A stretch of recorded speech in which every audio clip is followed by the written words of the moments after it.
যেখানে স্বৈরাচার ফ্যাসিস্টদেরকে পাবেন সেখানে তাদেরকে প্রতিহত করবেন ইনশাআল্লাহ। হাসিনাকে আমরা একটা লাল কার্ড দেখিয়েছি, যারা ভবিষ্যতে ফ্যাসিবাদী স্বৈরাচারী আচরণ করার চেষ্টা করবেন তাদের জন্য ডাবল লাল কার্ড এই প্রজন্ম তৈরি করে রাখবে ইনশাআল্লাহ।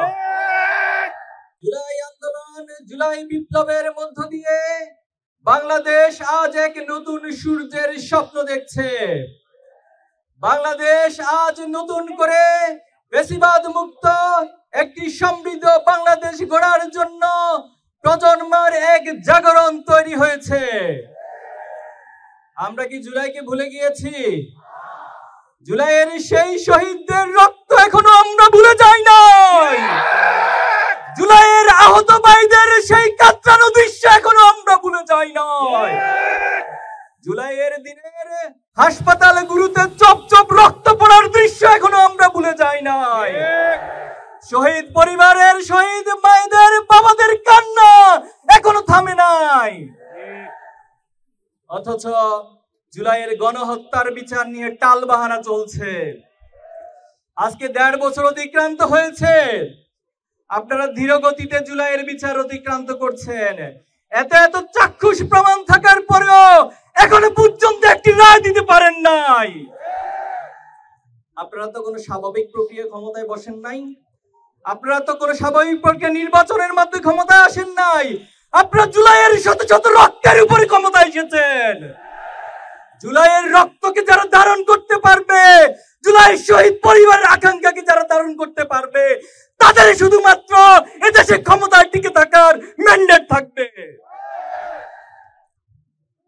আওয়ামী লীগের পুনর্বাসনের জন্য অনেকে প্রজেক্ট হাতে নিয়েছেন। আওয়ামী লীগ কি মানুষ না পশু? আওয়ামী লীগ মানুষ নয়, মানুষের প্রতি মানুষ দয়া দেখায়। কোন পশুর প্রতি, পশুর চেয়ে নিকৃষ্ট প্রাণীর প্রতি কেউ দয়া দেখাতে পারে না।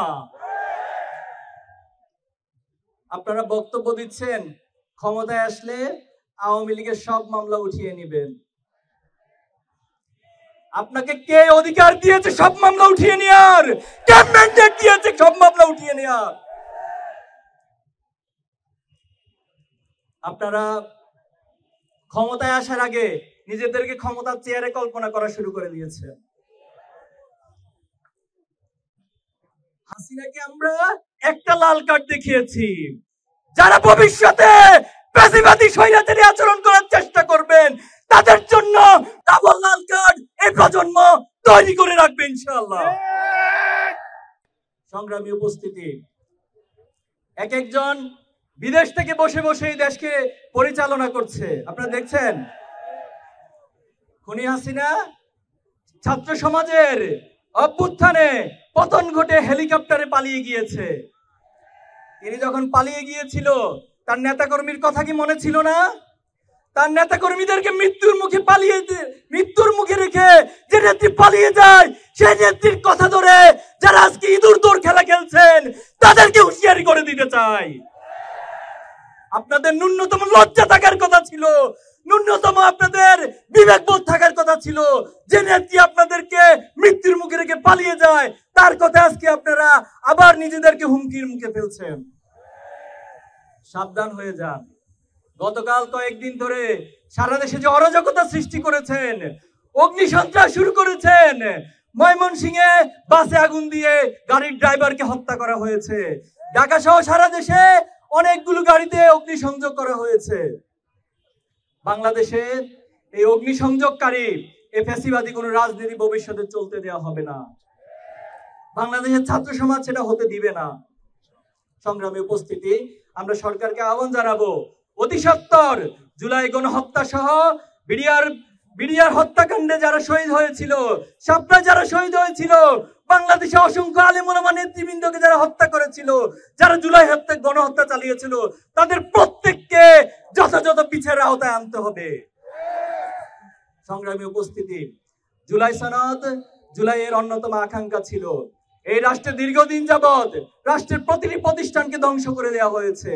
আমাদের বড় আকাঙ্ক্ষা ছিল জুলাইয়ের মধ্য দিয়ে প্রত্যেকটি প্রতিষ্ঠান সংস্কার হবে, কিন্তু এখনো আমরা দেখতে পাচ্ছি একটি রাজনৈতিক দল তারা বারবার সংস্কারের পথে বাধা সৃষ্টি করছে।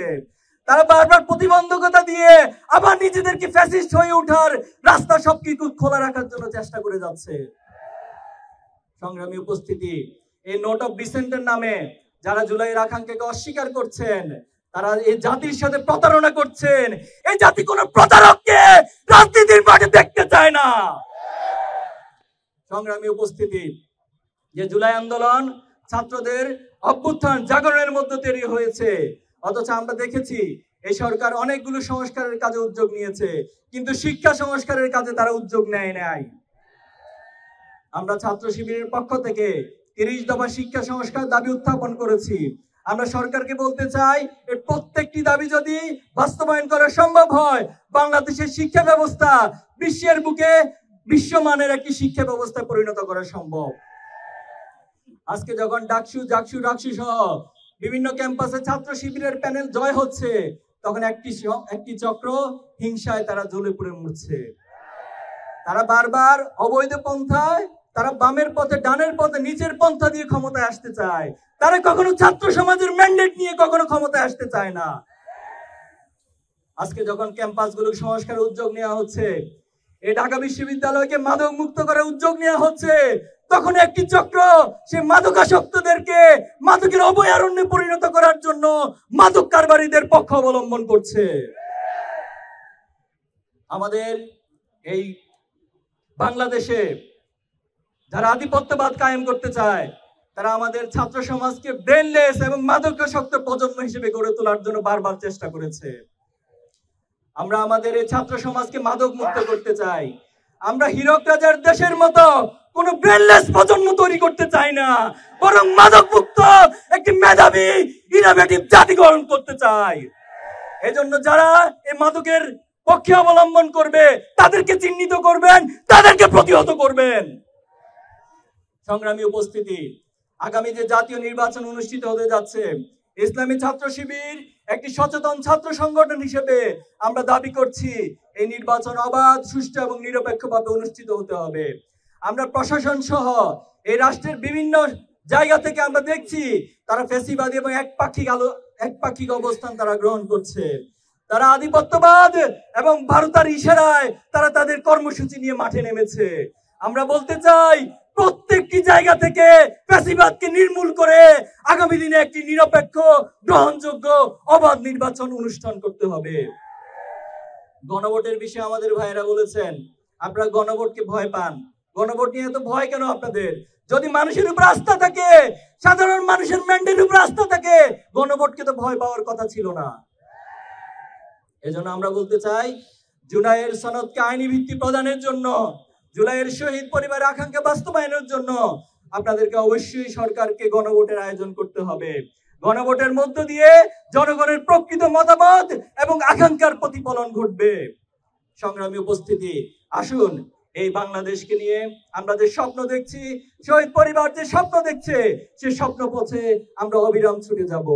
আমরা এই শহীদ প্রজন্ম হিসেবে আমরা বলতে চাই যে বাংলাদেশটি গড়ার যে সুযোগ তৈরি হয়েছে, এই সুযোগকে আমরা হাতছাড়া হতে দিব না। আমরা প্রয়োজনে প্রত্যেকে আবু সাঈদ হয়ে উঠবো, আমরা প্রত্যেকে শহীদ মুক্ত হয়ে উঠবো, শহীদ আলী রায়হান হয়ে উঠবো, কিন্তু বাংলাদেশকে আর পথ হারাতে দিব না ইনশাআল্লাহ। আমরা আল্লাহর কাছে সাহায্য কামনা করছি, আল্লাহ আমাদের সহায় হন। এই বাংলাদেশকে আসুন বিভাজন মুক্ত ভাবে, ঐক্যবদ্ধ ভাবে গড়ে তুলি। বাংলাদেশ জিন্দাবাদ, ইসলামী ছাত্র শিবির জিন্দাবাদ। সংগ্রামী ছাত্র জনতা, আজকে সারা দেশ, ঢাকা সহ সারা দেশে ছাত্র শিবিরের পক্ষ থেকে অবস্থান কর্মসূচি থাকবে। আপনারা এখান থেকে গিয়ে সকলে আমাদের স্পটগুলোতে অবস্থান নেবেন।